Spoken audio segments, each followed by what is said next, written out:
I built my landscaping business from nothing. 10 years of sweat dirt under my fingernails and sunrise to sunset dedication turned my passion into a thriving company. Every design, every contract, every satisfied client was a testament to my vision. My father used to tell everyone how proud he was of what I created. Then one day, he called me and my older brother Jackson to dinner, and everything changed.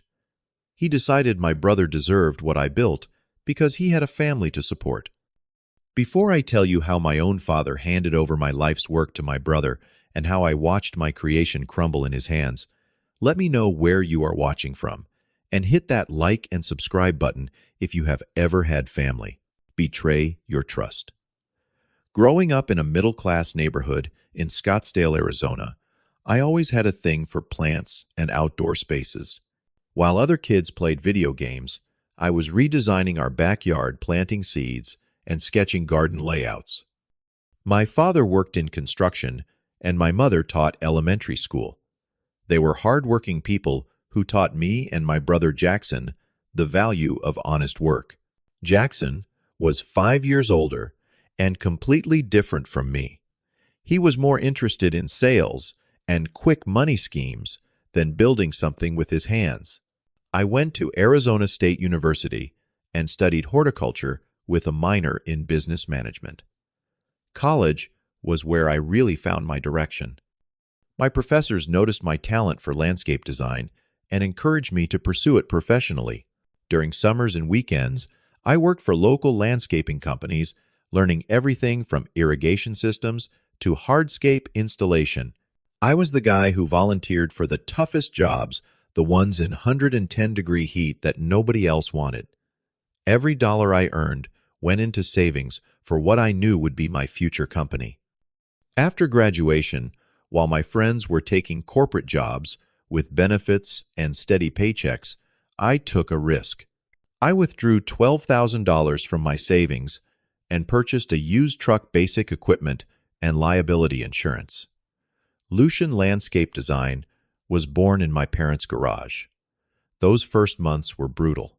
I worked alone, hauling equipment, meeting clients, creating designs, and executing every job myself.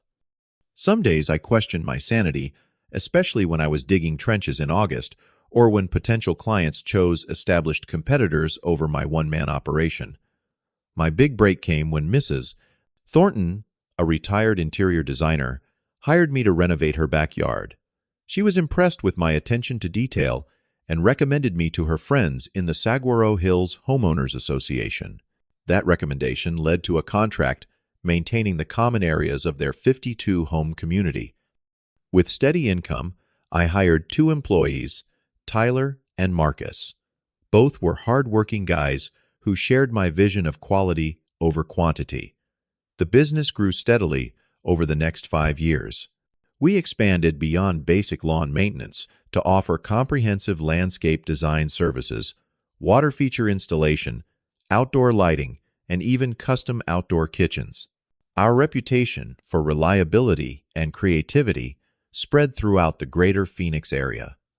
Clients began requesting us specifically for high-end residential projects, and we even landed contracts with 3 boutique hotels. By year 7, Lucian Landscape Design employed 15 full-time staff and generated annual revenue of $1.2 million.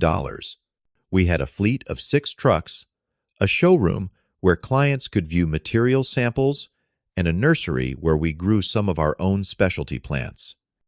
Industry peers recognized our work with 3 local business awards, including Small Business of the Year from the Chamber of Commerce.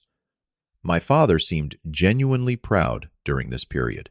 He would stop by the office unannounced, chat with my employees, and tell anyone who would listen that his son built this company from scratch. In hindsight, I should have paid more attention to the subtle shift in his attitude that began when Jackson started his family. Jackson had pursued a career in real estate, riding the housing boom, and making decent money for a while. He married his college girlfriend, Amanda, and they quickly had 3 children within 4 years. Then the market crashed. Suddenly, The luxury homes Jackson specialized in stopped selling. Commission checks dried up, with a mortgage, car payments, and 3 young kids' financial pressure mounted quickly. Family dinners became uncomfortable as my parents constantly worried about Jackson and his family. My father would ask pointed questions about my business finances, wondering aloud how much profit we were generating or whether I could afford to take less salary. Meanwhile, Jackson would talk about the real estate market eventually rebounding, about his networking efforts, about potential deals that never seemed to materialize. I noticed how my father would look at Jackson with concern whenever his grandchildren came up in conversation. I saw the sideways glances when I mentioned business expansion plans or new equipment purchases. Something was shifting in our family dynamic, but I was too busy growing my company to fully recognize the danger approaching. The first clear warning sign came when my father suggested that Jackson could help out at my company. He framed it as a temporary arrangement until the real estate market improved. "Your brother needs steady income right now, Lucian," my father said during Sunday dinner. "It would just be for a little while, and he is family after all." Against my better judgment, I created a position for Jackson as an administrative manager. I figured he could handle scheduling, invoicing, and client communications, freeing me to focus on design and business development. His real estate background meant he had some relevant skills, and I wanted to help my brother through a tough time. Problems arose immediately. Jackson consistently arrived late and left early, citing his kids, school schedules, or other family obligations. When he was in the office, he spent more time on personal calls than company business. My office manager, Teresa, began handling tasks that should have been Jackson's responsibility, creating tension among the staff. Clients started complaining about miscommunications and scheduling errors. One of our biggest clients, Desert Palm Resort, called me directly after Jackson promised them services we could not possibly deliver on their timeline. I had to personally smooth things over and renegotiate the contract, damaging our reputation for reliability. When I tried discussing these issues with Jackson, he became defensive.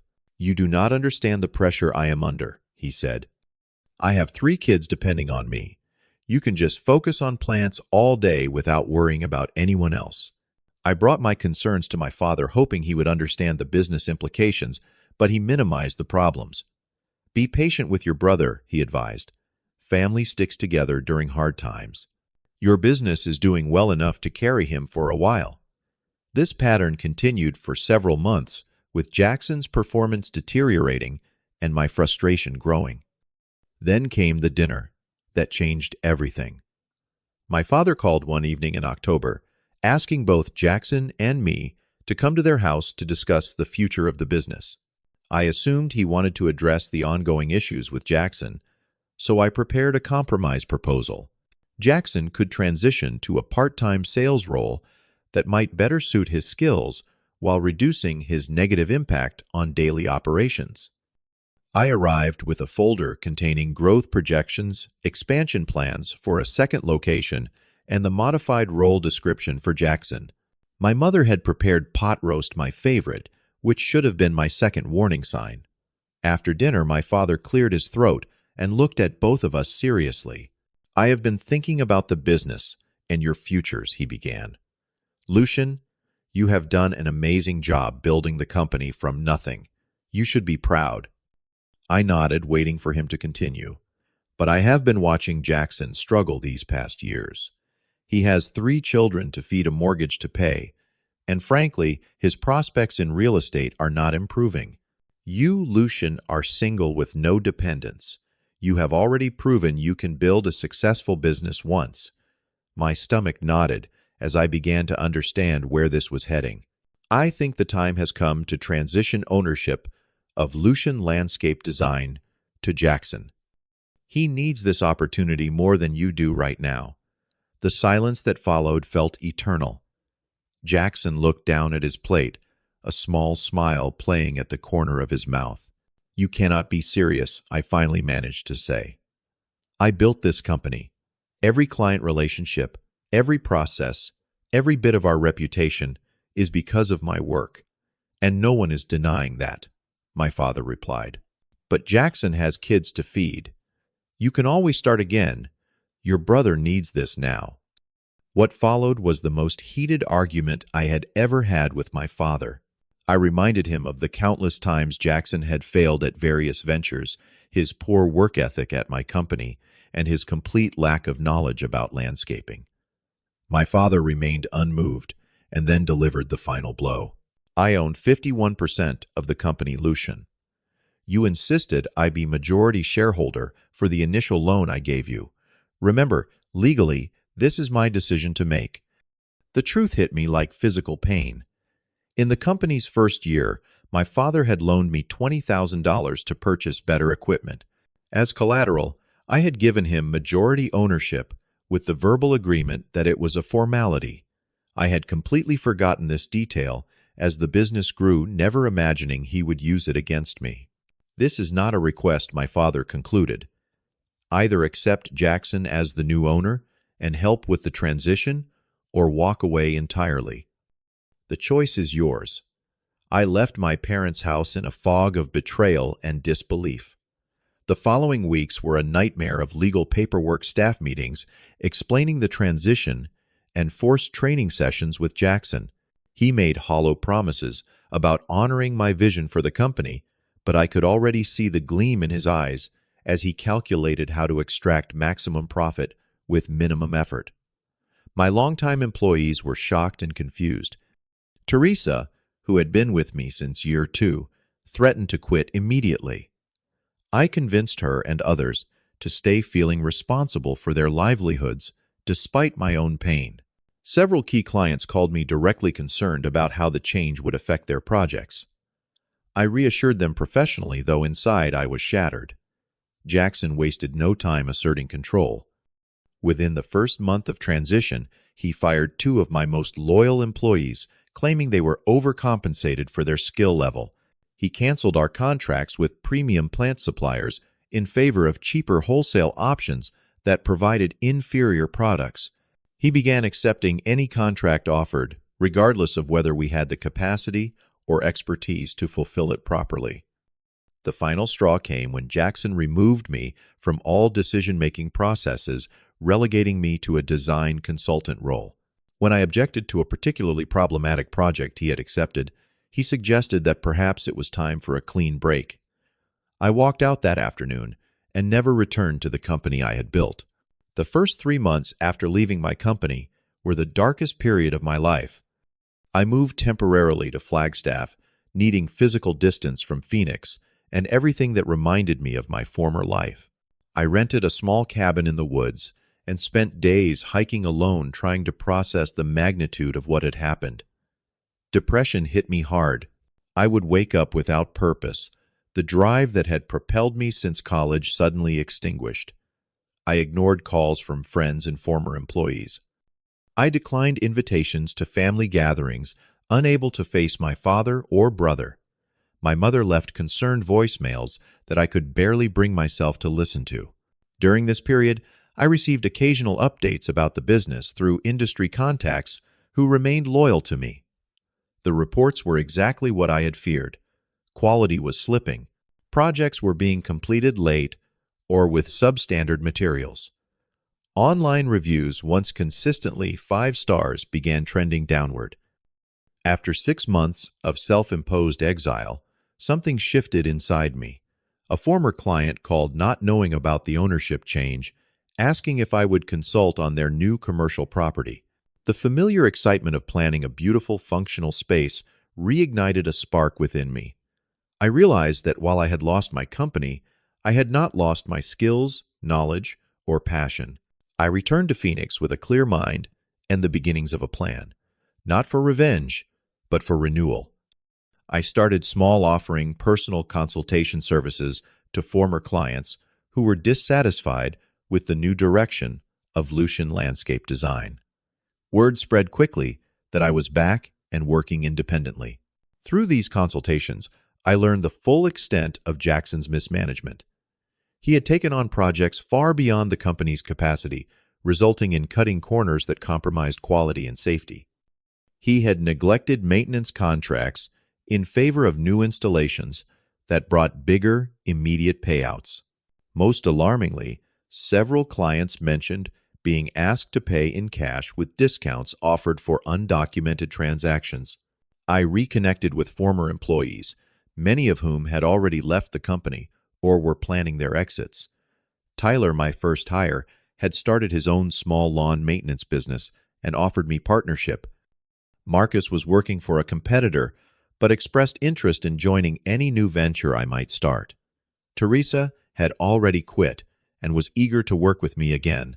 As I rebuilt my professional network, Jackson continued driving my former company into the ground. Major contracts were canceled as clients experienced delays and quality issues. The reputation I had carefully built over a decade was disintegrating in a matter of months. Jackson began taking out loans to cover payroll and supplier costs, using company assets as collateral. My father finally began to realize his mistake. He called me repeatedly, leaving messages about discussing the situation and finding solutions together. I was not ready to engage. The wound was still too fresh, the betrayal too profound. What happened next was not my doing, though. Jackson would later accuse me of orchestrating it. One of the office staff concerned about the irregular accounting practices reported the company to the Internal Revenue Service. An audit was triggered, revealing substantial discrepancies in reported income versus actual cash flow. The IRS investigation uncovered that Jackson had been underreporting revenue paying employees under the table and claiming personal expenses as business deductions. The beautiful house he had purchased 6 months after taking over the company, the new luxury SUV, the family vacations, all had been funded with improperly handled company funds. The morning the IRS agents showed up at the company headquarters, Jackson called me in panic. "You have to help me," he pleaded. "They are going to take everything. They might even press charges." "What exactly do you expect me to do?" I asked, feeling strangely calm. "Tell them it was all mistakes, not intentional. You know the business better than anyone. Explain how complicated landscape accounting can be." I declined to interfere. "You wanted the business, Jackson. Now you have all of it, including the responsibilities." My father called next, his voice breaking with emotion. "Your brother made mistakes, but this will destroy him. Please, if not for him, then for your nieces and nephew." That appeal nearly worked. But then I remembered his words from that fateful dinner. He has kids to feed. The same children were now being used again as emotional leverage. I remained firm in my decision to stay out of the situation Jackson had created. The company assets were frozen during the investigation. Projects were left half-completed. Employees who remained went unpaid. The business I had built with a decade of passion and hard work collapsed entirely in less than a year under Jackson's leadership. While the IRS investigation into my former company continued, I focused on building something new. Rather than attempting to recreate what was lost, I developed a different business model. I launched Oasis Design Collaborative, a boutique landscape architecture firm that focused on consultation design and project management without the heavy equipment and large staff overhead of a full-service landscaping company. I partnered with independent contractors, including several former employees, creating a network of skilled professionals who could execute my designs. This approach required minimal initial investment while leveraging my reputation and expertise. I also incorporated sustainable landscaping practices as a core offering, tapping into the growing market for environmentally conscious outdoor spaces. Within 8 months, Oasis Design Collaborative was generating substantial revenue. We secured contracts with 2 luxury hotel chains and developed a specialty in drought-resistant desert landscapes that appealed to environmentally conscious homeowners. The business model proved more profitable than my previous company, with lower overhead and fewer management headaches. Meanwhile, The family situation remained tense. My father attempted reconciliation multiple times, showing up at my new office unannounced or calling with emotional appeals. Each conversation followed a similar pattern, his regret evident, but stopping short of a genuine apology for the betrayal itself. He seemed unable to fully acknowledge the magnitude of his actions. "I was just trying to help both my sons," he would say. "I never thought it would turn out this way." Jackson faced serious consequences from his mismanagement. The IRS imposed substantial penalties and back taxes. The company officially declared bankruptcy. His personal finances were in ruins and his marriage strained under the pressure. He blamed everyone but himself, my father, the economy, disloyal employees, and especially me. Family gatherings became impossible. Thanksgiving and Christmas were celebrated in separate households. My mother tried to maintain relationships with both her sons, visiting me separately and avoiding discussion of Jackson or the business. My nieces and nephew, innocent in all this, were collateral damage in the family fracture, seeing their uncle Lucian only rarely and under awkward circumstances. The emotional toll of the betrayal affected me deeply. I struggled with trust issues in both personal and professional relationships. I became overly cautious with business partnerships and kept potential friends at arm's length. 6 months after starting my new company, I finally took a friend's advice and began seeing a therapist. Therapy helped me process the complex emotions surrounding the family betrayal. Dr. Marquez helped me understand that my father's actions reflected his own flawed understanding of fairness and family obligation, not my value or worth as a son. I worked through the anger that had been simmering beneath my carefully constructed professional demeanor. "Your success is the best response to what happened," Dr. Marquez told me during one particularly productive session. "But true healing will come when you separate your self-worth from either business success or family approval." I began rebuilding a social circle outside of work, reconnecting with college friends, and making new connections through a hiking group. I dated occasionally, though, remained cautious about serious relationships. Slowly, I reclaimed parts of myself that had been subsumed by work and family drama. 6 months into therapy, an unexpected opportunity arose. The bank that had assumed ownership of my former company's assets after bankruptcy contacted me. They were looking to sell the equipment, client list, and business name to recoup some of their losses. They offered me first option to purchase at a significantly reduced price. This presented a moral dilemma. Part of me wanted the satisfaction of reclaiming what had been taken from me. Another part recognized that the landscape business in Phoenix had moved on. Many former clients had found new service providers, former employees had established new careers or businesses. I arranged a meeting with key former staff members who had been most affected by the company's collapse. Teresa, Tyler, Marcus, and 5 others gathered in my new office one evening after work. I explained the bank's offer and asked for their perspectives. "What would you do with the old company if you bought it back?" Teresa asked. "Would we all go back to our old jobs?" Their questions helped clarify my thinking. Rather than simply reclaiming the past, we developed a creative solution. Together, we formed a cooperative that purchased the assets from the bank. Equipment was distributed among those who had started their own small businesses. The client list was ethically divided based on existing relationships. The original company name was retired out of respect for what it had once represented. This solution benefited everyone who had been loyal to the original vision while excluding Jackson completely. It was not revenge exactly, but it felt like justice, a restoration of balance in a situation that had been profoundly unfair. As my new business thrived and I gradually healed from the family trauma, I reflected on the lessons learned through this painful experience. I had discovered the importance of legally protecting your interests, even with family. I had learned that success built on exploitation or shortcuts inevitably collapses. Most importantly, I had found that resilience comes not from avoiding pain, but from moving through it towards something new. The relationship with my father remained complicated. On his 70th birthday, I agreed to lunch, just the two of us. We talked cautiously about neutral topics, both aware of the elephant in the room. Near the end of the meal, he finally offered what felt like a genuine apology. "I was wrong, Lucian," he said, his eyes watering.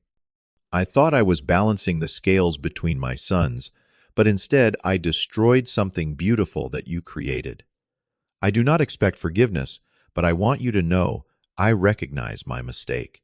It was not a magical resolution, but it was a step toward a new type of relationship, one based on adult understanding rather than idealized expectations. Today, 3 years after that fateful family dinner, my new company is thriving in ways the original never could have. The cooperative arrangement with former employees has created an ecosystem of complementary businesses that support each other. I have found a balance between work and personal life that had eluded me before. Jackson eventually found employment in another field, humbled by his failures. We speak rarely and only at our mother's insistence. Some wounds may never fully heal, but I have made peace with that reality. The greatest lesson from this journey is that sometimes losing what you built forces you to build something better.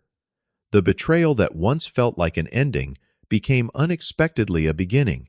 I wonder how many of you have experienced family betrayal in business or personal life. Has it changed how you approach relationships and trust?